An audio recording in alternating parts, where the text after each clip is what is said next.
ஆனால் அவருடைய பிறந்த நாளை உலகமெங்கும் உள்ள தமிழர்கள் நேற்றைய தினம் பொங்கல் விழாவாக தமிழர் திருநாளாக கொண்டாடினார்கள் என்று கருதுகிற பொழுது உண்மையிலேயே வியப்பும் மகிழ்ச்சியும் நமக்கு உண்டாகிறது. இழந்த பெயரை தமிழ்நாடு மீட்டு கொண்டது. தமிழ்நாடு என்ற பெயரும் கிடைத்த நாளும் நேற்றைய நாள் தான் என்பதை நீங்கள் நினைவிலே கொண்டீர்கள். ஆனால் எவ்வளவு சிறப்புக்குரிய நாளிலே நம்முடைய மாண்புமிகு முதலமைச்சர் அவர்களுடைய பிறந்த நாள் அமைந்திருக்கிறது என்று கருதுகிற பொழுது அவரை எவ்வளவு பாராட்டினாலும் தரும். இப்ப யானை கூட்டங்கள் என்றால் அதற்கு ஒரு தலைவர் உண்டு.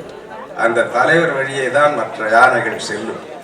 அதே போல தேனீக்கள் கூட்டம் என்றால் அங்கே ராணி தேனி உண்டு. எறும்புகள் கூட்டம் என்றால் அந்த எறும்புகளுக்கும் கூட தலைமை உண்டு. ஆனால் தலைமையே இல்லாத ஒரு சமுதாயம் உருவாக முடியுமா என்றால் திருவள்ளுவர் சொல்லுகிறார், காக்கை கரவா கரைந்துண்ணும் ஆக்கமும் அன்ன நீரார்க்கே உல.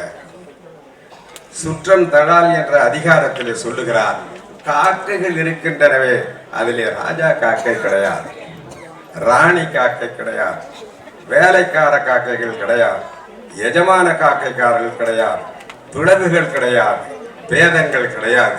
அவை அனைத்தும் சமமும் சமத்துவமும் உள்ள அத்தனை காக்கைகளும் உண்டு.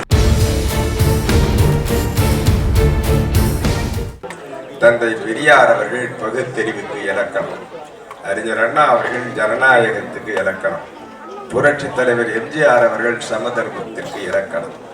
இந்த மூவரும் ஒரு புதிய சமுதாயத்தை காண வேண்டும் என்று தங்கள் வாழ்நாளை அர்ப்பணித்தார்கள். அந்த மும்முனை போராட்டத்திலே தொடர்ந்து வந்தவர் தான் புரட்சி தலைவி அம்மா. ஆகவே ஒரு புதிய சமுதாயத்தை அமைக்க வேண்டும் என்று அர்ப்பணித்துக் கொண்டவர்கள் வழியிலே இந்த ஆட்சி நடைபெற்றுக் கொண்டிருக்கிறது.